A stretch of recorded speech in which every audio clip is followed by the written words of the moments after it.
მოგესალმებით ძვირფასო ტელემაყურებლები და რადიომსმენელო, ჩვენ უყურებთ და უსმენთ, ჩვენ მიყავს და თქვენ უყურებთ და უსმენთ გადაცემას, რომელსაც ქვია სუბიექტური აზრი, ჩემი წამყვანი არის ზაზა ხუციშვილი.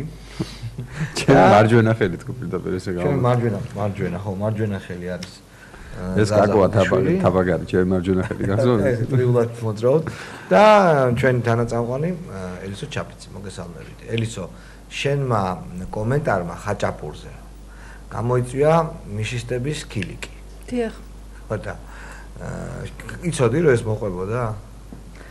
შესაძლოა, ამას კი ვაცნობიერებდი, მაგრამ მე ვიყავი ძალიან გულწრფელი, როდესაც რა თქვი შენ ზოგ შეიძლება რა შეკითხვა იყო ასეთი, ბევრი შეკითხვა დამისვეს ბუნებრივია და ერთ-ერთი შეკითხვა კი იყო ასეთი ბოლოს რუსთავიორის მხრიდან თუ არ ვცდები რომ დაბრუნდებით თუ არა ჟურნალისტიკაში, იმიტომ რომ ბევრი ადამიანი, რომელიც წავიდა პოლიტიკაში, დღეს წუწუნებს და ტირის დაუშვათ, რომ ისევ მინდა ჟურნალისტიკაში დაბრუნება და მე ვუთხარი, რომ ეს გადაწყვეტილება მივიღე საბოლოოდ და ძალიან ბევრი სხვა რამის გაკეთებაც შემიძლია და ნუ ვისი გაკეთება შემიძლია ვასწავლო ბავშვებს, მეორე სპეციალობით ვარ გერმანისტი, ასევე იურიდიული ფაკულტეტი დავამთავრე ჟურნალისტიკის და გარდა ამისა შემიძლია ხაჭაპურის გამოცხობა. სხვათა შორის გამოდის ახლა ძალიან კარგი ჟურნალი, პირველი კულინარი, სადაც სწორედ ჩემი რეცეპტით მომზადებული იმერული ხაჭაპურის შესახებ იქნება ინფორმაცია კი ინტერვიუ ჩაწერა ჩემმა ყოფილმა სტუდენტმა იაკო ადეიშვილმა. ასე რომ ვფიქრობ, რომ აქ საქილიკო არაფერი არ არის.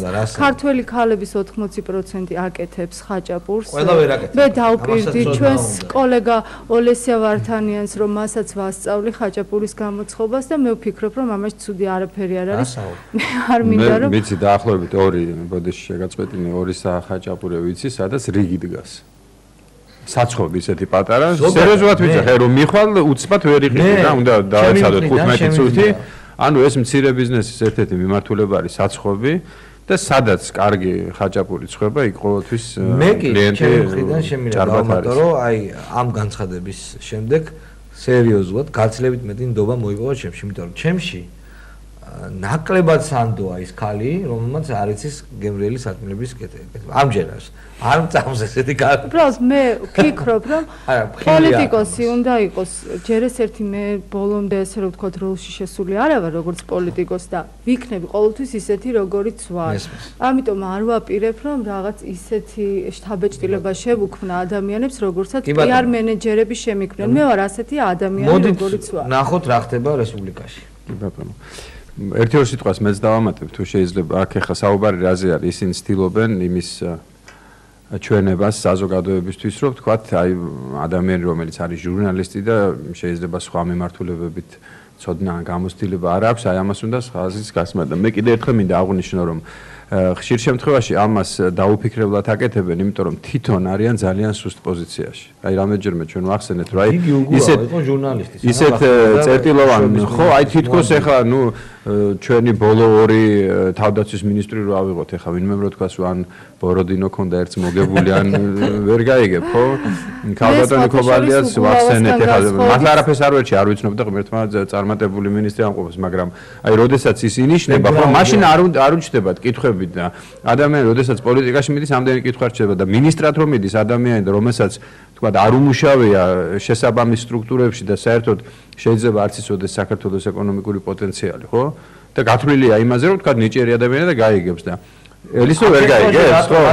არა, მე საერთაშორისო ძალიან კონკრეტული წარმოდგენები მაქვს იმასთან დაკავშირებით, რისი მიღწევა მინდა ამ ქვეყანაში და საერთაშორისო ყავს ძალიან ბევრი ისეთი ექსპერტი, რომელსაც საჭიროების შემთხვევაში ვურეკავ და ვეკითხები აზრს ამა თუ იმ თემასთან დაკავშირებით. ანუ ეს თვისება ნამდვილად გამოსცემს. მე თამარ ჩერგოლეიშვილს არ ვკითხავ კონსტიტუციასთან დაკავშირებულ საკითხებზე, მაგრამ ვკითხავ თქვენ არ იცნობთ ალბათ აბულას რედაქტორი ასეთი. ეგრა არის? და არც გიგი უგულავას რაღაც რაღაცებზე ეძახიან საინტერესო არის ჩვენთვის.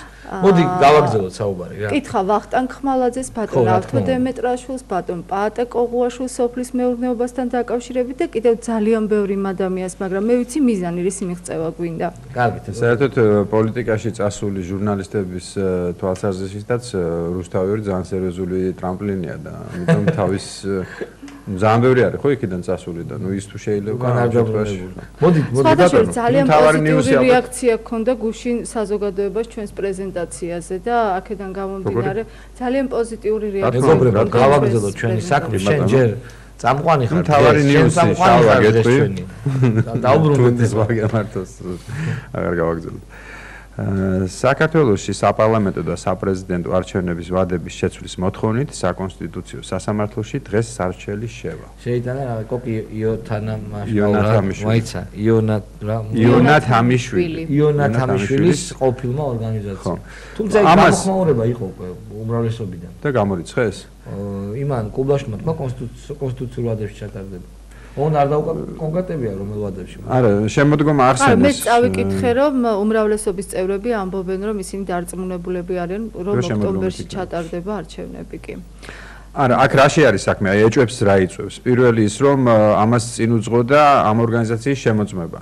ხომ? კონტროლის პალატის აი სპეციალური კომისია რო ეხლა თუ რა ქვია. არა, ეს შემოწმება იმიტომ არა, და თქვენს რომ ეს არ არის დაკავშირებული ეს შეამოწმეს, მე აი ხო ხო და არ არის დაკავშირებული მასთან თუ გადავხედავთ ახლა პრეზიდენტის აქტიურობას წინასაარჩევნო კამპანია ხო პრაქტიკულად ესეთ რეჟიმშია და წინასაარჩევნო მე მგონი ეს ადამიანი უბრალოდ ძალიან ნერვიულობს და ერთ ადგილზე ამის გამო ვერ ისვენებს მე იურისტის რა მაინტერესებს ბოდიში აი შემოდგომაზე თუ დაინიშნება უკვე ოფიციალურად თქვათ არ მიიღებს ხო ამას საკონსტიტუციო სასამართლო არ მიიღებს და დაინიშნება აი მაშინ მოუწევს სააკაშვილს გაორმაგება ენერგიის ხო თავისი და არ არის პრობლემა მისთვის არა მოდ გასახსნელი ობიექტების შემოაკლება მეორე წრეზე წავა რა გახსნის იმ სამავთყოფოს რაღაც ბლოკს მორგს სამავთყოფოში ადრე გახსნის სამავთყოფოში მე ძალიან მომეწონა დარდუბალაში იყო შალვა რა ბანანის რესპუბლიკა დასაკეცი საავადმყოფოები და სკოლები რომელსაც ხსნის სხვა შორის დღეს ნახე ინფორმაცია გაზეტა რუზედევს რომ რუსეთის პროკურატურამ დაინტერესდა ტელეარხი დოჟდი თვიმა და ამ დოჟდის ერთ-ერთი დეპუტატის შეკითხვის საფუძველზე პროკურატურა შეამოწმებს ტელეარხს იმის საფუძველზე რომ აი ცნობილი მიტინგები რო იყო ტელეკომპანია დოჟს ჰქონდა მაღალი ხარისხის გაშუქება ამ არხისა და დეპუტატს ეჭვება ხომ არ აფინანსებდა ამ ეს ტელევიზია მიტინგებს. აი ზუსტად ერთ-ერთი არის ჩვენი მოდელი, რომ როგორც იქ პროკურატურა და აქ პროკურატურა არ არის და არის უფრო კეთილშობილურად ეს ქალბატონი მოგელაძე, აქაც ეძებენ რაღაც პოლიტიკურ კავშირებს არასამთავრობოებსა და მედიაში და სადღაც რა. სწორედ პუტინიც აჩვენეს თეთრი ხალათით. რამდენიმე ოპერაცია მიიღო. ხო, არა, ნუ გაჭრილი ვაშლები თქვენ ახლა ეს პუტინი. არა, იმიტომ რომ რეალურად ალბათ ის PR ტექნოლოგიები, რომლებიც დაქირავებული ყავთ, დაახლოებით თვლიან რომ ერთი კატეგორიის ამომრჩეველი არის, ერთი მასში გავყავართ ალბათ. მე ვთვლი რომ გარკვეულწილად შეურაცხყოფელიც არის ეს. პირადად ჩემთვის არის ის კამპანია, რომელიც თუნდაც რუსეთში მიდის და თუნდაც საქართველოში, ხო? მე ვთვლი რომ აი არ უნდა იყოს რა ამას ძალიან ესეთი რუსეთზე იმაზე უნდა იყოს გათვლილი. არა, ჩვენზე ვიძახეთ, ჩვენზე პირდაპირ რაც ხდება და როგორც იგეგმება ეს კამპანიები, ეს არ განვიხილოთ, ესე იგი, არ ჩავთვალოთ სერიოზულად. არა, არ არის სერიოზული. ნამდვილად იქნება ოქტომბერში? ჩემი აზრით მე ერთ ისტორიას გავიხსენებ ამ ორგანიზაციასთან დაკავშირებით 2008 წლის მაისში ვესწრებოდი კახეთში სიღნაღის რაიონში საპარლამენტო არჩევნებს და იქ აი ამ ახალი თაობა ახალი ინიციატივის ერთ-ერთ საარჩევნო უბანზე სადაც შემდეგ მე მცემეს ერთი ახალგაზრდა ბიჭი იდგა და ზუსტად მახსოვს აი ყვითელი ფერის რვეულში იწერდა იმ ადამიანების სახელებსა და გვარებს რომელთაც აჩვენეს რომ 5 ნომერი შემოხაზეს და იმ თავითვე ბუნებრივია ამ ორგანიზაციის ობიექტურობაში ძალიან ეჭვი შემეფარა და საარჩევნო კომისიისაგან მოვითხოვეს შემდეგ ქსეროასლის მოცემას სწორედ ამ ყვითელი რვეულის და მითხრეს რომ არა ის უკვე გადაგზავნილია დაუშვათ რაღაც ცენტრალურ ან საოლქო საარჩევნო კომისიაში და მით უმეტეს თუ არის ასეთი ასოციაცია ხელისუფლებას მაშინ ხო არ არის რაღაცა შეგდებული არის ეჭვები, სხვათა შორის დღეს რაც გავარკვე არის ის, რომ საკონსტიტუციო სასამართლო პირდაპირ ვალდებულია, რომ მიიღოს კონსტიტუციის მეორე თავის დარღვევასთან დაკავშირებული ადამიანის უფლებები და თავისუფლებებთან დაკავშირებული სარჩელები, მაგრამ არჩევნებთან დაკავშირებული საკითხი არის გარდამავალ დებულებებში და შესაბამისად ძალიან დიდი მნიშვნელობა აქვს, რას გადაწყვეტს თავად საკონსტიტუციო სასამართლო. ამიტომ მათ აქვთ საფუძველი ლეგიტიმური, რომ ეს საქმე მიიღონ წარმოებაში. მაგრამ როგორც ვიცი, არა ამ ორგანიზაციისგან, იმიტომ რომ რაღაც ესეთი კომენტარს მოვაკარეს, რომ ამათ არ შეუძლია. არა, ესეთი პირდაპირ აკრძალვა ბატონი ვახტანგ ხმალაძის აზრით და განმარტებით კონსტიტუციის და მას ალბათ ამ სფეროში დაეჯერება, შესაძლებელია ამ სარჩელის მიღება, უბრალოდ შესაძლოა საკონსტიტუციო სასამართლომ არ დანიშნოს განხილვის კონკრეტული ვადა და ამიტომ ეს არჩევნების თემა მუდმივად ეკიდოს და მოკლეს מחვილივით ოპოზიციის თავზე, რომ 60 დღით ადრე შეიტყოს მხოლოდ ოპოზიციამ, როდის ჩატარდება არჩევნები და ეხლა როგორც ქართული ოცნების წარმომადგენელი ვიტყვი, რომ ჩვენ დღესაც მზად ვართ ამ არჩევნებისთვის და ნებისმიერ მომენტში, როცა არ უნდა ჩატარდეს არჩევნები, მოვიგებთ. და აი რა მაინტერესებს თუ შეიძლება ალბათ ჩვენ მაყურებელსაც აინტერესებს დღეს თუ შევიდა, რამდენ დღეში გავიგებთ ჩვენ დააკმაყოფილა თუ არა ეს სარჩელი და როდის იქნება განხილვა? ვადები საკმაოდ დიდი აქვს საკონსტიტუციო სასამართლოს. 9 თვის ვადაში შეუძლიათ საქმის განხილვა, მაგრამ ხო, უფრო ადრე, მაგრამ მათ შეუძლიათ ნებისმიერ დროს განიხილონ უბრალოდ და არ დათქვან კონკრეტული ვადა. აი თქვენ თუ გახსოვთ, სექტემბერში შევიტანეთ სარჩელი იმ მუხლთან დაკავშირებით, რომლითაც დაკავებულები იყვნენ ფოტოგრაფები. მაგრამ დღემდე არ არის ეს სარჩელი განხილული და მიუხედავად იმისა, რომ წარმოებაში მიიღო საკონსტიტუციო სასამართლომ. კი ბატონო, ნუ მაინც რაღაც დრო დაუთმეთ ამ საკითხს. შემდეგ რა ხდება? შემდეგ ჯონ ბასის განცხადება არის, სადაც ის გამოეხმაურა იმ კანონებს და თulis რომ არ უნდა შეზღუდოს სიტყვის თავისუფლება და ადამიანების ყოველ შემთხვევაში ძალიან ისეთ სიგნალებს დამაიმედებელ სიგნალს იძლევა, რომ ეს არის, რაც პრეზიდენტად თქვა, ეს არის ძალიან მნიშვნელოვანი არჩევნები და მაქსიმალურად მთელი მსოფლიო არის ამაში ჩართული, რომ იყოს საუკეთესო არჩევნები ამერიკის შეერთებული შტატების ელჩი, რაც ის ჩატარებულა საქართველოში. ამერიკის შეერთებული შტატები მუდმივად იძლევა მისი ელჩის, მისი მაღალჩინოსნების პრეზიდენტის პირით სიგნალებს იმისა, რომ რაც მოხდა ბუშის ადმინისტრაციის დროს, უპირობო მხარდაჭერა სააკაშვილის აღარ იქნება და მათ მართლაც სურთ, რომ ეს არჩევნები ლეგიტიმური იყოს არა მარტო საერთაშორისო თანამეგობრობის თვალში, ხო?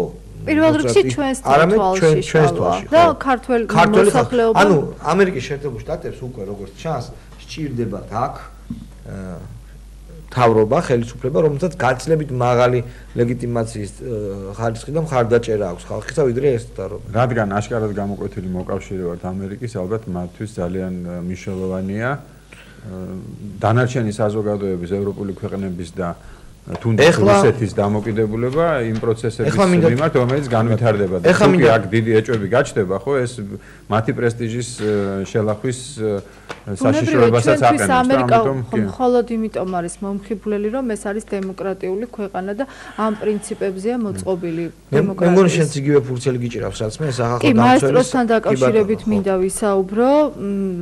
მე კიდევ ერთხელ ვთვლი, რომ ვაცხადებ, რომ თქვენ დღეს არ გეძლებათ ნორმალურ პირობებში მუშაობის საშუალება და ეს არის ძალიან ცუდი, მაგრამ იმედი მაქვს, რომ უახლოეს მომავალში ეს მდგომარეობა გამოსწორდება და 15 თებერვალს, როგორც ვიცი, მაესტრო მიიღო სახალხო დამცველისაგან წერილი, სადაც პრინციპში დადასტურებულია თქვენი უფლება იმ შენობაში შესვლასთან დაკავშირებით, სადაც აქ არის აღწერილი სიტუაცია, რომელიც განვითარდა ეროს კიძმარიშვილის ცნობილი აქციის შემდეგ რაც განვითარდა, შავით თეთრზე წერია, რომ საპატრულო პოლიციის წარმომადგენლებს არ ქონდათ უფლება შეეზღუდათ ამ შენობაში მაესტროს დირექტორის და თანამშრომლების შესვლა და მოწოდებაც არის ტრადიციული სიტყვებით, ჩინოვნიკური სიტყვებით რომ არ ვილაპარაკო, პირდაპირ არის მოწოდებული, რომ კომპეტენტურმა პირებმა გამოიძიონ პოლიციის უფლებამოსილების გადაცემა. ისე იმ ფაქტებთან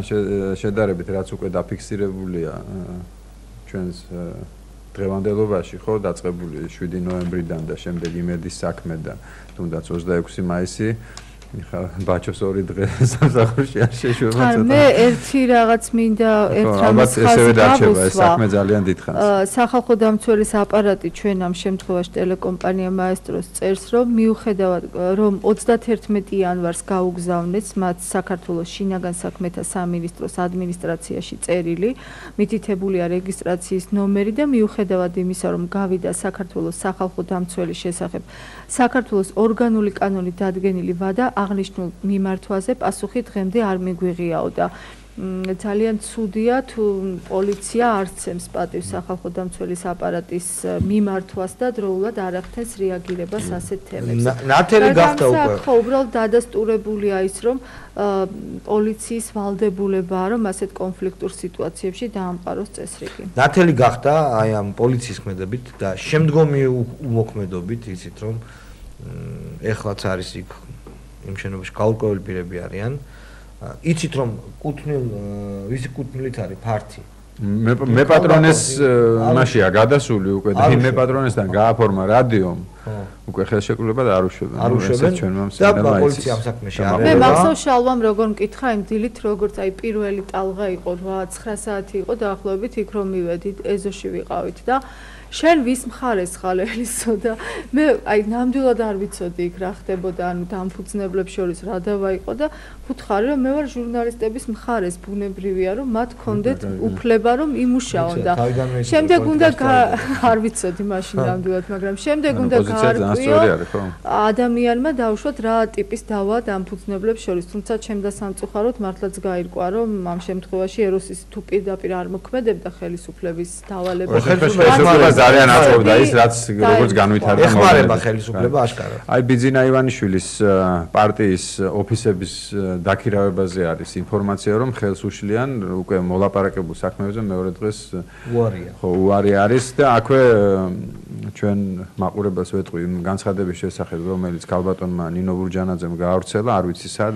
მოცემული გვაქვს რომ თითქოს მან სიმართლე არის ის ბატონმა ბიძინამ და მას უთხრეს 44 რეგიონულის დააფუძნებულია და სინამდვილეში ეს ასე არ არის და იქნებ პასუხი მასვასია თუ არა. არ მე ვიცი და დარწმუნებული ვარ რომ ეს 44 ოფისი უახლოეს დღეებში გაიხსნება და ამის წინასწარი მოსამზადებელი სამუშაოები ჩატარებულია. ბატონი ბიძინას მოტყუება ასეთი ოლი არ გახლავთ სხვათა შორის იმიტომ რომ ძალიან სწრაფად ახდენს რეაგირებას ყველა საკითხთან დაკავშირებით და რა ვიცი ახლა ეს განცხადება რამდენად შეესაბამება ზოგადად ქალბატონი ნინოს რენომეს ვერ გეტყვით ახლა მე ძალიან დიდ პატივს ვცემ მას კარგი დამოკიდებულება მაქვს არაფერი ცუდი არ მინდა ვთქვა მაგრამ რასაკადრისია ოპოზიციის ერთმა ლიდერმა მეორეს ოფისები დაუთვალოს გაიხსნება ეს ოფისები და ყველა ნახავს კი არ დაუთვალა ბიძინა ივანიშვილზე ზრუნავს და ეუბნება რომ გატყუებენო და მე ვიცი სიმართლე და 44 კი არა და 29. აი შალვა ორშაბათიდან მე პირადად ვიწყებ რეგიონებში გასვლას, რამდენიმე ადგილას უკვე დაგეგმილი გვაქვს რომ უნდა ჩავიდეთ და შევხვდეთ ადგილობრივ როგორც მხარდაჭერებს. დაცვათ უგებობთ. არა, რა საჭიროა მე ეხლაც მეტროთიდან მარშრუტკით მოვედი თქვენთან, რაში მჭირდება დაცვა ღმერთო ჩემო არ ვფიქრობ. მარტო მიდიხარ თუ ივანიშვილთან ერთად? არა, ივანიშვილთან ერთად რამდენიმე ლიდერი ქართული მოძრაობის იქნება ჩემთან ერთად და შევამოწმებთ ადგილებზე, პირობას გაძლევთ 44-ვე მე ძალიან მიყვარს საერთოდ მგზავრობა და 44-ვე ოფისს მოგართმევთ, სურათს გადავუღებთ, შევხვდებით იქ ადამიანებს და ვნახავთ რა პრობლემები აქვთ მათ. აი საინტერესოა ესეთ პრობლემურ რეგიონებში, სადაც ძირითადად აგროვებს ხოლმე ნაციონალური მოძრაობა, იგივე მიმართულებებით თუ არის ეს? ბატონი ბიძინა თავად ჩავა აუცილებლად არჩევნებ როგორც კი დაინიშნება იმ პერიოდში მას ალბათ ახლაც აქვს ზურვილი მაგრამ რაღაც გარკვეული უსაფრთხოების ომებიდან გამომდინარე ალბათ შეიძლება არ იყოს დღევანდელ ეტაპზე ეს მისაღები. მე არავინ არ მესვრის იმიტომ რომ ქართული ოცნების რეიტინგი ჩემზე ამ წუთში ნაკლებად არის დამოკიდებული თუმცა მე ვეცდები რომ რაღაც წვლილი მეც შევიტანო მათი ხმების მოგროვებაში, მაგრამ ბატონი ბიძინა ალბათ სერიოზული საფრთხის წინაშე შეიძლება დადგეს. ხო, აქ კიდევ სხვადასხვა პოლიტიკოსების განცხადებები გვაქვს ისევ იმ თემაზე, მაგრამ ალბათ უკვე პრინციპში ალბათ უნდა დაველოდოთ როგორ განვითარდება მოვლენები, იმიტომ რომ ესე იმას გაუთავებას საუბარს ისე იქნება თუ ასე იქნება, აზრი არ აქვს, იმიტომ რომ ისევ იმაზე როდის დაინიშნება არჩევნები, ძალიან სამწუხარო არის ის უნდობლობა, რომელიც აი მაღალ ეშელონებში მყოფ პოლიტიკოსების მიმართ საზოგადოებას აქვს, იმიტომ რომ აი ადამიანი რო იტყვის, რომ არ იქნება მაისში იქნება შემოდგომაზე, ხო, აი კიდე არ ახარ დარწმუნებული, რომ არ იქნება მაისში. ხო, არ იქნება მაისში. არ არის კარგი. 5 მაისს, არავისთვის არ არის კარგი. ხუთიანი ხო უყვარ. მათ შორის პრეზიდენტიც რო იტყვის, ხო, აი მე ვერ ვიტყვი დარწმუნებით, რომ ესე იქნება. იმიტომ რომ ბევრი რაღაცა უთქვამს და ხო საჭიროა თქვენ. სიტყვაზე ნუ გამომეკიდებით. ხო, არა, ეგ კი. პენსიაზე ხო თქვა? თქვა, კაი, სიტყვაზე ნუ გამომეკიდებით. $100 პენსიაზე თქვა, ხო. თქვენ მოგწონთ მე ეს არასტაბილურობის განცდა, როდესაც ადამიანები სულ უნდა ფიქრობდნენ არჩევნებზე და უნდა ფიქრობდნენ პოლიტიკურ პროცესებზე და პრეზიდენტის განცხადებებზე და არა იმაზე, რომ დაწერონ კარგი სიმღერა, კარგი ლექსი, გამოაცხადოს. ელის არის ვარიანტი. მე აქ იმიტომაც ვარ, შენი არ ეხეს რომ არ მომწონს და საუბრობ ამაზე, თორე ხა. ჩემი შენგან გასხვავებით, ჩემი მოწოდება სულ არ იყო, თქვა. ხაჭაპურზე სუსტი წერტილი. რაღაცის კეთება და ფიქრი, რა იქნება, როგორ იქნება და რამდენად სამართლიანი იქნება არჩევნები. თქვენ ჩემს მდგომარეობაში ხართ. მდგომარეობაში ვარ, იმიტომ რომ მე მიჩვენე ახლა სტუდიაში ვიყო და გიტარა მეჭიროს, ბევრად მიჩვენე. დაიჭერო შემათი გიტარა. დირჟი გიტარო. ზაზა.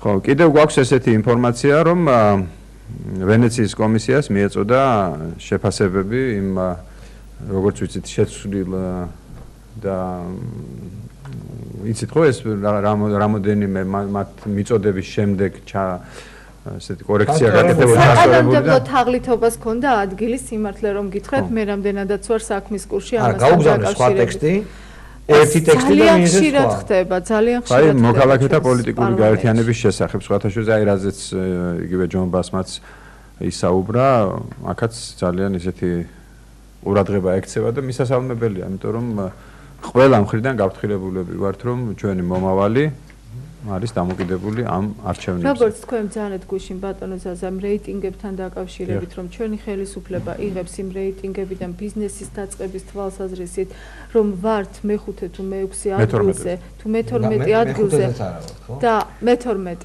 იცი რა არის ეს იმდენად ბოდიში ახლა ბარემ პირველი რო ვიყავით, რა იყო ის პირველი რეფორმატორული ქვეყანა? რეფორმატორული, იცი რა არის, ახლა თუ კი ქვეყნის მოდერნიზაციაზე ვისაუბრებთ, ხო? ახლა ჩვენ ძალიან არასერიოზულ შტაბ-ეჭილებას ტოვებს ხოლმე პოლიტიკოსი, რომელსაც უნდა ყველაფერი წყალში ჩაყაროს და არ არის სწორი. არც ერთ ხელისუფლებას, მათ შორის არც ამას მოდერნიზაციას, რაც ეხება, ძალიან სერიოზულია ისინი მოხდა ახლა, ამაზე არავინ საუბრობს. მოდერნიზაცია და სწორი ეკონომიკური დაგეგმვა, სწორი განვითარება შენი ქვეყნის პოლიტიკური კიდე სხვა. ახალ პოლიტიკოსს გითხოთ, რა გააკეთა კარგი სააკაშვილო? აი ხო ცუდია ახლა მან რო თქვას რომ არაფერი არ გაუკეთებია კარგი. მოდით აი დავიწყებ კი ბატონო. პირველი ეს არის ის რომ ჩემს სოფელში ააშენა სკოლა. რომელიც გაიხსნა ვიწრო ინტერესებიდან ნუ გამოდიხარ. რატომ ვიწრო ინტერესებიდან გამოდიხარ? აი ბიზნესკენ ხო არ მიდიხარ პენსიაზე და ის სკოლა ხო არ გაირკვევა რომ მე ბიზნესმა ააშენა 400 სკოლა ააშენა როგორც ვიცით ხო? არ მიკითხავს სხვათა შორის. შეიძლება ბიზნესმაც ააშენა, შეიძლება იმაზე ასხამს. კაი, სკოლა შემდეგ. სადაზღვევო კომპანიების მიერ ესე იგი აშენებული საავადმყოფოებიც გახსნა. პირველ მე რაც მომეწონა დაუშვათ ეს იყო აი დაბალ დონეზე კორუფციის აღმოფხვრა პატრული პოლიცია ხო? საპატრულო პოლიციის შექმნასთან დაკავშირებითაც გავიხსენებ მაშინ ერთ ისტორიას. როდესაც მიხეილ სააკაშვილი გახდა პრეზიდენტი, ზუსტად მახსოვს ეს იყო 2004 წლის 3 მარტი, თუ შეიძლება 4. როდესაც მან დაახლოებით 7-8 ქართველი ჟურნალისტი მიგვიწვია რაღაც დიახ არაოფიციალურ შეხვედრაზე და საუბრობდით დაუშვათ დიახ კრწანისში და საუბრობდით იმასთან დაკავშირებით რა არის გასაკეთებელი და რა უნდა იყოს. მე მას დავუსვი 2 შეკითხვა თუ 3. პირველი ეს იყო იმ ჩეჩნებთან დაკავშირებით, რომელიც გადასცეს რუსულ მხარეს სამწუხაროდ და შევარდნაძის დროს არ მომხდარა სააკაშვილის დროს მოხდა ეს შეგვიძლია გადავამოწმოთ, იმიტომ რომ ჯერ კიდევ არ იყო გადაცემული და ძალიან ცუდი იყო ის რეაქცია და განსხვავდებოდა რაც ხელისუფლება დაიკავა, იმიტომ რომ საერთაშორისო სისხლის სამართლის ნორმების მიხედვით, რასაც მე ბატონი გიახუროშვილი მასწავლიდა უნივერსიტეტში, ამის გაკეთება არ შეიძლება და ჩვენ სასამართლო პროცესი წავაგეთ.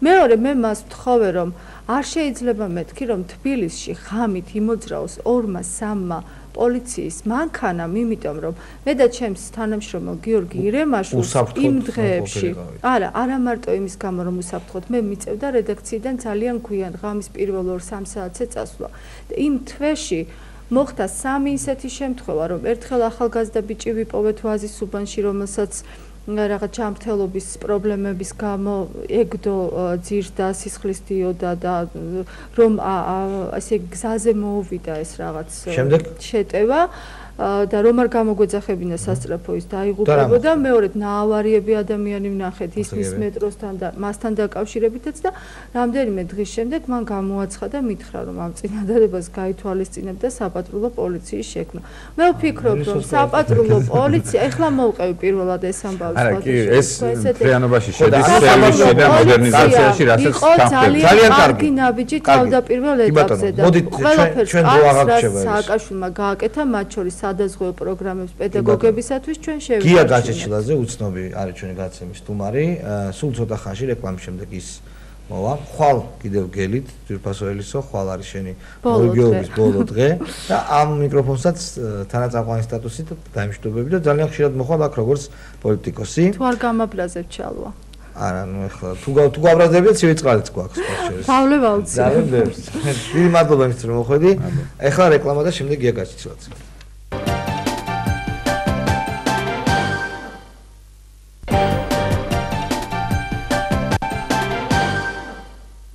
ჩვენ პირდაპირ ეთერში ვართ, გია გაჩეჩილაძე უცნობი არის ჩვენ სტუდიაში. გამარჯობათ. მადლობთ. დიდი მადლობა რომ ძალიან მალე, ან შეიძლება არ თუ ისე მალე, ისევ იმ ამპლუაში წარუდგებით ჩვენს მაყურებელს და მსმენელს, რომელთაც გახდი ასე ცნობილი პოპულარი შოუს აკეთებ. კი, ვფიქრობ, რომ შოუ გავაკეთო, უკვე გარკვეულწილად რაღაც ნაწილი და დიდი ნაწილი ამისი გავლილია, გაკეთებულია, სიმღერები ძირითადი ნაწილი უკვე ჩაწერილია.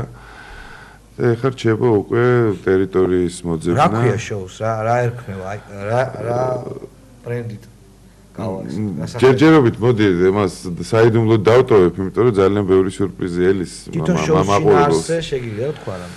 შოუს შინაარსი მაინც ყოველ დღიურობიდან გამომდინარე არის და რასაც შინაგანად განვიცდი მე და განიცდის ძალიან ბევრი ჩვენი თანამოქალაქე და არა მარტო თანამოქალაქე, საქართველოს მაცხოვრებელი იმაზე იქნება, იმიტომ რომ მე მგონი რაც უფრო შემოქმედებითად მიყვები დროს და ასახავ იმ დროს, რა დროშიც შენ ცხოვრობ და ამას გადმოსცემ შემდეგ უკვე ან თეატრში, ან კინოში, ან ნებისმიერი ფორმით. რა თქმა უნდა, მე ეს მიმაჩნია ხელოვნებად, ეს მიმაჩნია კულტურად და ალბათ გავყვებით ამას ბოლომდე და ვნახავ. ცნობილი იყავი როგორც შემოქმედებაში, ისე საზოგადოებრივ ამბებში რადიკალიზმით. მახსოვს შენი იდეები კედლების აშენებისა ქალაქში და ხშირ შემთხვევაში ბევრ პოლიტიკოს წინ იყავი, როცა სიტუაცია მწვავდებოდა. და პრობლემებს უქმნიდი ამ ხელისუფლებას. ეხლა აკეთებ შოუს. ეს რაღაცნაირი, როგორ გითხრა, სტილის ხერხების შეცვლა, რითია გამპირობებული? იმ ქმედებებში იმედი აღარ გაქვს და იმას უბრუნდები, რაც უფრო კარგად იცი თუ რა შეესაბამება?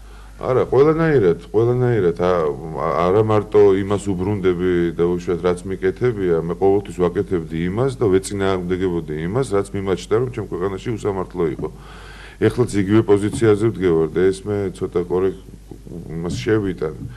უფრო რადიკალიზმს არ დავარქმევდი, ამას დავარქმევდი იმას, რომ წინააღმდეგობას დავარქმევდი, უფრო ვეწინააღმდეგები იმას, რაც უსამართლოა ამ ქვეყანაში და ეხლა მე გისმენდით თქვენ ბოლო შეკითხვა ესეთი დასვით წინა რესპონდენტთან, რომ რა გაუკეთებიაო ყველაზე კარგიო მიშას რა მოგწონს თქვა და პირდაპირ შემიძლია გითხრათ რა რომ ყველაფერს ხაზი ესმება, ხაზი უნდა გადაუსვათ ყველაფერს თუ ადამიანის თავისუფლებიდან არ ამოვდივართ. ამიტომ მოვიპოვეთ ჩვენ თავისუფლება, ამიტომ გვიხაროდა ჩვენი დამოუკიდებლობა და თავისუფლება, რომ ადამიანი ყოფილიყო პირველ რიგში და ადამიანების ერთობა ყოფილიყო თავისუფალი.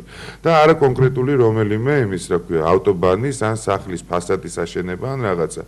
არ მინდა ჩამოვთვალო და არ ჩამოვთვლი, იმიტომ რომ ყველაფერს მინუსში ჩაუთვლი, თუ პირველ რიგში ადამიანი არ იქნება თავისუფალი ამ ქვეყანაში.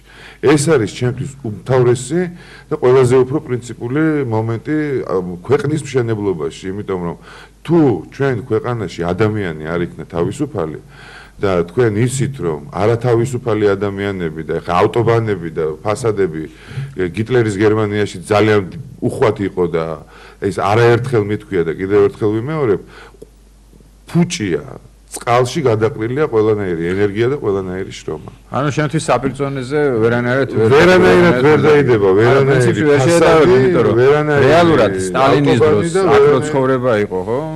ვერ შეშურდეს და სხვათა შორის ტექნოლოგიებში ძალიან მოწინავე ტექნოლოგიები იყო, როგორც სამხედრო ისე კოსმოსური შემდეგ და ყველაფერი და თან ვერავის ვერ გააკვირვებ ამითი, გესმის? ეხლა მე მირჩევნია სიტყვაზე ვთქვა, ურმით ვიარო და შინაგანად ადამიანი ვიყო თავისუფალი, ვიდრე დაუშვათ გასრიალებულ ავტობანზე ვიარო და შინაგანად ვიყო მონა და დათრგუნული. ეს არის ჩემთვის ამომრჩეველი. ვერ იმაშება ამას. ბაჭოს უცნაურად თანამედროვე მსოფლიოში, რასაც შენაბობ, რაც უფრო მეტად თავისუფალია ერი ეხლა, მით უფრო კარგი ავტობანები აქვს სხვათა შორის. ანუ ესე არ არის, რომ ასეთი არჩევანი არ არის სწორი. ანუ შენ არის ისეთიც, არის ასეთის. მე მაგალითი მოვიყვანე, ხო? გიტლერმა მოიგონა საერთოდ ავტობანი, ხო? სხვათა შორის ჩემი მეუღლე ძალიან ხშირად ინტერნეტში, აი Facebook-ში და იმაში არის რაღაც გარჩევებში და მე არ მივდივარ ახლოს, იმიტომ რომ ვატყობ რომ ისეთი ჩათრევა იცის, რომ ჩართო არ მინდა, თორე იქიდან დაიკარგე. არა, მე არ დავიკარგებ, მაგრამ მაინც ყოველ შემთხვევაში და ეხლა უკვე აი ძალიან ისეთი ტენდენცია წამოვიდა, ძალიან შემაშფოთებელი ჩემთვის, რომ ესე იგი ის ადამიანები, რომლებიც ამ ხელისუფლებას და იმის განსაკუთრებული მხარდამჭერები არიან, ხო? უკვე გადავიდნენ იმაზე საუბარზე, რომ იცი რა დროს დემოკრატია. ხო, ეს კაცი ეხლა ხო. გაიგე, უკვე ისა ხო, არ არის ეგრეთ დღეს ეხლა დემოკრატია გვჭირდება ჩვენ კაცო. ესე არა გვაქვს საქმე. ხო, როდესაც ეკეთებენ რუსეთი მემტერი. ამაზე როგორც კი იწყებ ლაპარაკს, ხო, იქ დამთავრებულია. კი, რუსების სახით ძალიან რაშუაშია პრინციპში, აი ხა რომ ეს არაერთხელ მილაპარაკია და 8 თვე ტელევიზორში ამას ლაპარაკობდი და კიდევ ერთხელ გავემეორებ. აი რაშუაშია, როდესაც ადამიანი უსამართლოდ ციხეში იჩაგრება, ხო? არასწორად არის დაპატიმრებული თუ ტერი 40 კილომეტრი. რაშუაში არის რუსეთი გვიტევს, აი გამაგრებული. ჩვენ რასაც ვედავებით ჩვენ ხელისუფლებას, ხო? ის რაც გააკეთა იმასთან შეხებაში არ არის. ისი თქმა მინდა რომ ამის გაკეთებაც შეიძლებოდა პარალელურად, რაზეც ჩვენ ვსაუბრობთ. ძალიან ამის ხარჯზე არ უნდა გაკეთებოდა. კარგი, შენ იმაზე მინდა გკითხო და იმაზე რადგან უკვე გადავიჭერეთ ისე პოლიტიკაში. ეხლა შენი პროგრამა ყოველთვის ისეთი იყო, ან იყო ძალიან ისეთი ენერგიული, რითმული, საცეკვაო ნომრები, რომლებიც ძალიან ბევრმა ხალხმა აიტაცა, ჰიტდებოდა და ну რაღაც ფართე იყო თუ ივენთი თუ რაღაცა იქ დღესაც ხა ისმის კი ხო მატარებელის და ის მეორე ქონდა მეორე ძალიან ისეთი პროტესტი ღორებო აიღეთ ქრთა მივირთხებო რაღაცა ესეთი აი ხა ამ ორი იმის შემდეგ და ქონდა ესეთი პაუზა არა იყო პოლიტიკაში ხო ლიერიულიც ბეტონიზესთან ერთად ეს როგორი უნდა იყოს ეს თუ გაქვს მოფიქრებული რომ აი ამ ორი ესეთი ენერგიული მიმართულებების იმაში არ ჩაიკარგოს და კიდე რაღაცა ესეთი ყველაფერი მოფიქრებული მაქვს და პრინციპში არ უნდა ლაპარაკი პროექტზე ლაპარაკი მართლა იმიტომ რომ ეს მინდა ამ შოუზე მოსულ ადამიანს აი ეს გითხარი მოვა განწყობით ადამიანი ახლა მიშას მომხრი კარ მოვა არავინ და ცხადია რა ან არ მოვიდეს კაცო პირიქით გამიხარდება ყველა და რაღაც დაითვირთოს მაგრამ ამ შოუზე მოსული ადამიანი როგორ დატოვებს როგორ გინდა რომ წავიდეს რა განწყობით რა ხასიათზე უნდა წავიდეს ამ შოუზე მოსული ადამიანი პირველ რიგში უნდა წავიდეს იმ განწყობით რომ პირველ რიგში თავის თავში ჩაიხედოს გადააფასოს ან არ გადააფასოს თავისი ბოლო უკანასკნელი გამრავლილი ცხოვრება და ცოტა მაინც დაფიქრდეს იმაზე რომ რა ხდება ჩემ გარშემო რატო არის ესეთი სიტუაცია, რატო შეიქმნა ესეთი სიტუაცია, რამ განაპირობა ესეთი სიტუაციის შექმნა. დაუშვათ ეს რისი ბრალია, ეს არის დაუშვათ საერთო მედია სივრცის ბრალი და პრინციპში გაგიმხელთ რომ რაღაც გარკვეულწილად ეს ტელევიზორებს ეხება, ტელევიზიებს ეხება, მედია სივრცეს ეხება, შოუ. ხო რომ წინ არ მინდა ამის ლაპარაკი, მაგრამ რაც ჩვენ გარშემო დღეს ხდება და როგორ ზეგავლენასაც ადამიანებზე გარკვეულწილად დიდ რაოდენობას ადამიანებზე აკეთებს დღეს მედია სივრცე, იგივე იმ არხების საშუალებით, რომელსაც რუსთავი 2 ქვია, იმედი ქვია, პირველი არხი ქვია, აი ეს ყველაფერი იქნება გაშლილი არხ სივრცეში და რა ვიცი ხა თავისი გადასაწყვეტია როგორ გავა და რანაირად გავა, როგორ გინდა. მე ყოველ შემთხვევაში ეს თუ იმოქმედებს მასზე და ყოველ შემთხვევაში 1 საათით, 9 საათით მაინც თუ დააფიქრებს იმაზე თუ სად ვცხოვრობთ ჩვენ საერთოდ ახლა ეს ჩემთვის ბედნიერება იქნება და გამიხარდა. ისეთი ის არის, იცი, აი, როდესაც მოდის ეს თემა რა.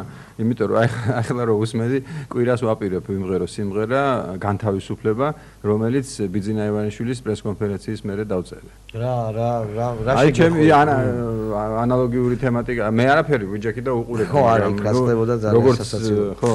და სიტყვა მოიტანა ბიძინა ივანიშვილის ფაქტორზე ვისაუბროთ. მე მინდა რომ ამაზეც გელაპარაკო. მოდი დავიწყოთ იმით, რომ რა შენი აზრით, რა ვერ მოხერხდა ბიძინამდე, ამიტომ ივანიშვილი შემოვიდა სრულ პოლიტიკური სტილის დროს. რატო მოხდა, რატო დამყარდა ეს სტილი, რატო გაჩერდა ყველაფერი? 2011 წლის, ოქტომბრამდე რა. მე ესე ვიტყოდი და ესე შევაფასებდი ამ მდგომარეობას, რომ მოყოლებული 2007 წლიდან და იმ ბრძოლებიდან დაუშვათ რაც საზოგადოებამ 3 წლიანი თუ 4 წლიანი ბრძოლებიდან რაც საზოგადოებამ გაიარა ამ ხელისუფლების წინააღმდეგ ეს ძალიან უსერიოზულესი ბრძოლა იყო და მე ვფიქრობ რომ 100 სიცოცხლე რომ მომწეს ღმერთმა იგივეს გავაკეთებდი რაც გავაკეთე არაფერს ერთ წამს და ერთ მომენტს არ შევცვლიდი ჩემი ცხოვრებიდან იქ იყო ლაპარაკი რომ რატომ არ დაიძრენა რატო არ დაძრეს არა რატო არ დავეჯახედო ცისხლი რატომ და დაღვრილიყო თუ დასაყრელი იყო არა ეხლა კიდე უფრო კარგად ხვდები და ეხლა კიდე უფრო მიმყარდება ეს ჩემი რწმენა და გზნობები რომ მაშინ არაფერი არ უნდა მომხდარიყო იმიტომ რომ მაშინ როდესაც მთელი მსოფლიო გიპირისპირდება შენ და ხელისუფლებას ანიჭებს ხელისუფლებას იმას ვისაც მიანიჭა იქ სისხლის დაღვრა აბსოლუტური უაზრობა და უტვინობა იქნებოდა დარწმუნებული ვარ და ეხა ამ პერიოდში როდესაც უკვე ბიძინა ივანიშვილი გამოჩნდა პოლიტიკურ არენაზე ეხლა აბსოლუტურად სხვა მოცემულობაა და დამეთანხმებით ალბათ რომ სხვა მოცემულობაა სხვა განცხადებები კეთდება დასავლეთში სხვა განცხადებები კეთდება შეიცვალა ძალიან აბსოლუტურად შეიცვალა და ჩვენ გუშინაც ვისაუბრეთ რომ იმ დროის აი ლევანის კამპანია ისე მიდიოდა რომ დასავლეთზე მუშაობა არ მიდიოდა და სხვათა შორის დასავლეთზე მუშაობა რომ მიდიოდა კიდევ და მე ყველას დიდი მადლობა მინდა მოუხადო ვინც ამ ბრძოლაში იყო დაწყებული რესპუბლიკური პარტიიდან დამთავრებული ნებისმიერ იმ ადამიანს ვინც იმ გაერთიანებაში იყო რომ იქ არავითარი დაპირისპირება ქართულ ხალხს შორის არ მომხდარა ძალიან დიდი მადლობა იმიტომ რომ ჩვენ ეს კი მიუხედავად იმისა რომ ძალიან ბევრი მაღაცი და მეგობარი გვიზის ციხეში ძალიან მიუხედავად იმისა რომ ამდენი ხანია სერიოზულ წვალებაში წამებაში და თბილისში ვცხოვრობთ მაინც არ უნდა დაბრუნდიყო და დარწმუნებული ვარ იმაში რომ ეს რაღაც დროის სიტუაცია ჩვენ უნდა მოგვეთფინა, იმიტომ რომ მოთფინებაში არის ძალიან დიდი, რა თქმა უნდა, გია, რას არ აკეთებს სწორად ბიძინა ივანიშვილი შენი აზრით? მე ვფიქრობდი მაგაზე, მე გეტყვით ახლა, იმიტომ რომ ბიძინა ივანიშვილი მთელი თავისი ოჯახით ჩემთვის ძალიან უახლოესი ადამიანია. ცნობილია. ძალიან დიდი ხანია. რა ვიცი მე ბიძინა ივანიშვილი ვიცი ის ოჯახში როგორ ის გაზარდა მან თავისი შვილები როგორ ზდიდა ის თავის შვილებს როგორ საქმიანობდა ის მოსკოვში და მოყოლებული ძალიან დიდი ხანია ვიცი და დარწმუნებული ვარ იმაში რომ ეს ამბავი რომ გავიგე 7 ოქტომბერს რა ვიცი ჩემს სიხარულს აი რა უნდა გამხარებოდა ეხლა რომ სხვა ამბავი რაღაცნაირად გამეგო მაგრამ ყოველთვის მაფიქრებდა ის ამბავი რომ რატომ იყო რომ არასდროს არ ერეოდა ბიძინა ივანიშვილი აქამდე დაუშვათ აი პოლიტიკაში კი არა ნუ შეიძლება პოლიტიკაში არ ჩარეულიყო მაგრამ დახმარებოდა ყოველ შემთხვევაში იმ ძალებს ვინც ამათ წინააღმდეგ იბრძოდა მაგრამ ამ გადმოსახედიდან მაშინ ყოველთვის მწყინდა ეს, მაგრამ ამ გადმოსახედიდან ეხლა რო უყურებ, ხო, პრინციპში ეს სიტუაცია მან ძალიან კარგად გათვალა. მაშინ რომ ის ჩარეულიყო ამ სიტუაციაში, მე ესე ვფიქრობ, რომ ის აუცილებლად ბადრი პატერკაციშვილის ბედს გაიზიარებდა. თუ არა და, ყოველ შემთხვევაში მიაწყდებოდნენ ამ აქედან იქიდან რაღაცა ზუსტად იმ დროს გამოჩნდა ქართულ პოლიტიკაში ბიძინა ივანიშვილი, როდესაც ყველაზე უფრო ჭირდებოდა საქართველოს. მას რომ თავისი თავი მანამდე გამოეაშკარავებინა, მას შეეძლოთ რომ ძალიან ცუდი საქმე გაეკეთებინათ მისთვის. ის არ გამოჩნდა, ყოველთვის მალავდა იმას, რომ მას პოლიტიკა არ აინტერესებდა. შენ ესე ფიქრობ, რომ მალავდა, თვითონ ამბობს არა, ყოველ შემთხვევაში არ ამჟღავნებდა ამას. რა თქმა უნდა, ეხა ის მე ვიცნობ კარგად და ვიცი რომ ეს საშინელი უსამართლობის ხარცეცხლი, რომელიც მაშინ ტრიალებდა, ის მას ძალიან აწუხებდა, მაგრამ ისიც ვიცი რომ ის თავს იკავებდა, ითმენდა იმ დრომდე, სანამ ზუსტი დრო და ზუსტი ადგილი არ მოძებნა პოლიტიკაში გამოჩენის. მე ყოველ შემთხვევაში ხა რა ვიცი მე კიდევ მე ხა პირდაპირ ვამბობ რომ არც პოლიტიკოსი ვარ, არც საერთოდ აი წეღანავს ვთქვი რომ ხო ამაც კი არა ვარ, მიყვარს ჩემი საქმე, მაგრამ ჩემთვისაც აი ძალიან ისეთი მენიშნა, როცა მან განცხადება გააკეთო, იმიტომ რომ ზუსტად ჩემთვისაც ესეთი წყალგამყოფი იყო 2008 წლის ზაფხული და შემდეგ განვითარებოდა აი საერთოდ ხო აი 2009 წლის აი როცა შენთან საკანში ვიყავი და შემდეგ რაღაც განცხადებები და თეატრალურ საკანში კონცერტი გავაკეთე აკუსტიკური გიტარით თუ გახსოვს ხო იქამდე მე მიტინგზე ნამყოფი არა ვარ, ახლა ვაცხადებ მთელი საქართველოს გასაგონად არც ერთ მიტინგზე მათ შორის ალბათ არ იყოს სწორი პოზიცია ერთხელ ჩვენი საერთო მეგობრის დათო მაღრაძის კომენტარი მოვისმინე რომ აი რას ნიშნავს შენ საქმეს აკეთებ. მეც ესე ვიყავი რომ ჯეროდა რომ აი ბრძოლა წესების გარეშე რომ დავწერე ახალი დღე საფანტის წვიმა ეს არის ჩემი საქმე. და იქ არ უნდა ვიყომე და ესე ვფიქრობდი რა მართლა გუწევთ ესე ვფიქრობ. ესე არ არის რა. როცა ატყობ რომ რაღაცა ფუჭდება საქმე კარგი მაგალითი მოიყვანო რომ სახში ვიღაც შემოგივარდა და შენ წერ ლექს და იცით რა ეს მე არ მეხება და უნდა განაგო ლექსი. არა, ხო გეუბნებით ეხლა მე არც სამება იყო მაშინ აშენებული, არც სკოლები იყო აშენებული და არც ის ადამიანების ხელფასები გადახდილი და დაფინანსებული ამის შემდეგ რაც წამოვიდა ბიძინა ივანიშვილის მხრიდან რა ვიცი მოსკოვიდან დაწყე ზუსტ მოსკოვშიც ესე იყო მოსკოვში ზუსტ დროს და ზუსტ ადგილას თავისი სასწაული ესეთი ანუ შენი აზრით ჩემ შეკითხვას რომ დაუბრუნებ მნიშვნელოვანი რაღაც რაც შენ თვლი რომ არ არის სწორი აი ესე არ მე ვთვლიდი და მე მწყინდა ძირითად სტრატეგიულ შეცდომა არ დაუშვეს როგორ შეიძლება ადამიანი ამ უსამართლობებს უყურებდეს და დაუშვე თავის წვლილი არ შექონდეს ამთან ბრძოლაში ხო მაგრამ ამ გადმოსახედიდან უკვე ეხა მას რომ მაშინ შეეტანა თავისი წვლილი, ეხა ბიძინა ივანიშვილი შეიძლება აღარ იარსებდეს. და ახლა უკვე გვიანია ხელისუფლებისთვის. ეხლა უკვე გვიანია ხელისუფლებისთვის ის რომ ზუსტი დრო მონახა და ზუსტად მოვიდა იმ დროს, როდესაც ერთი ნიუსი იყო სვათაშორის ესეთი რომ ეხა ჩვენი პრეზიდენტი ატყობთ ხო რა რეჟიმში არის და როგორ ძალიან ძიმე რეჟიმში. ხო და ბიძინა ივანიშვილის ფულით გარემონტა უნივერსიტეტი 14 მილიონი ლარი დაიხარჯა და აღჭურვილი არის რაღაც სასწავლებელი და ეს პრეზენტაცია და გახსნა გადადეს არ ჩაატარეს. მართლა აპარატი საერთოდ არ მინდა გახსნა არ ჩაატარეს რა ესე ჩუმად გახსნეს შენ როგორც უყურებ საზოგადოებაში არსებულ განწყობებს რა საარჩევნო პროცესი გველის ჩვენ როგორ ფიქრობ რა იქნება ის რომ უნდა ვიბრძოლოთ ძალიან სერიოზულად და უნდა ვიბრძოლოთ ყველა ფრონტზე და ჩაივის ესე ლამაზად და აი ეს ყველაფერი ეს არჩევნები საარჩევნო ლამაზად და თბილად და მე დარწმუნებული ვარ იმაში რომ აი გიორგი მარგველაშვილს უსმენდი და ვეთანხმები 100%-იანი იმაში რომ როდესაც მიდის არჩევნები ხელისუფლება არავისი არ არის არც ოპოზიციის და არც იმ გუნდის რომელიც ხელისუფლებაში იყო ხელისუფლება კიდია ამ პერიოდში გარკვეულწილად ცაში ძალიან არ უნდა ცაში დაგდება მიშას ხო არ უნდა მაგრამ მოუწევს იქ ეხა დარწმუნებული ვარ ამხელა რესურსების თუ ყველაფერი მიზანმიმართულად და კარგად და ზუსტად და დროულად და კარგად დაიხარჯა და ჩვენი ხმები დავიცავით და დარწმუნებული ვარ რომ დავიცავ და კიდევ ერთხელ ვიმეორებ რომ ჩემი და ჩემიანების და ჩემი მეგობრების თვითმიზანი არც არასდროს არ ყოფილა ხელისუფლებაში მოსვლა და არც ეხლა არ არის.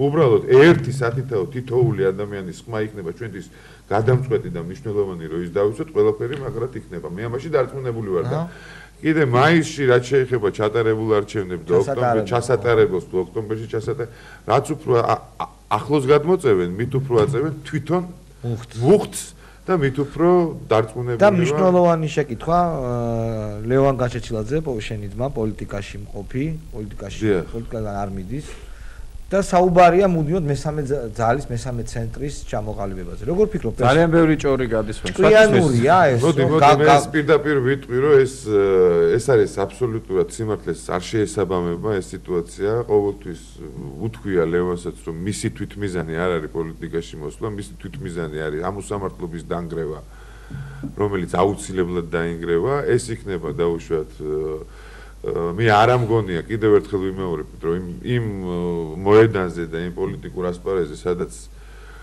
დღესდღეობით გამოჩნდა ბიძინა ივანიშვილი ჩემი აზრით და ყველა ჩემი გარშემო მყოფი ადამიანების აზრით ის რომ აზრი არის ის რომ ერთ გუნდად, ერთ მუშტად უნდა შევიკრათ სულ ყველა და როგორც შეიძლება ისევ და შეიძლება რიგით ჯარისკაცებად მის გუნდში გიხილოთ შენდალევანი.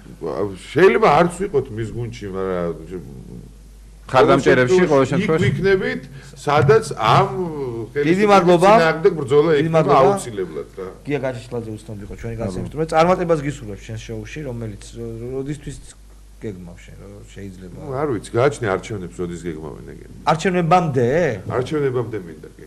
კი ბატონო, ძალიან დიდი მადლობა, ჩვენ შევხვდებით ერთმანეთს ხვალდილით, მე თქვენ შევხვდებით ხვალდილით და 19 საათზე ხვალ მოვიდებით. მოდი კი. ძალიან დიდი მადლობა მოწვევისთვის. კარგად.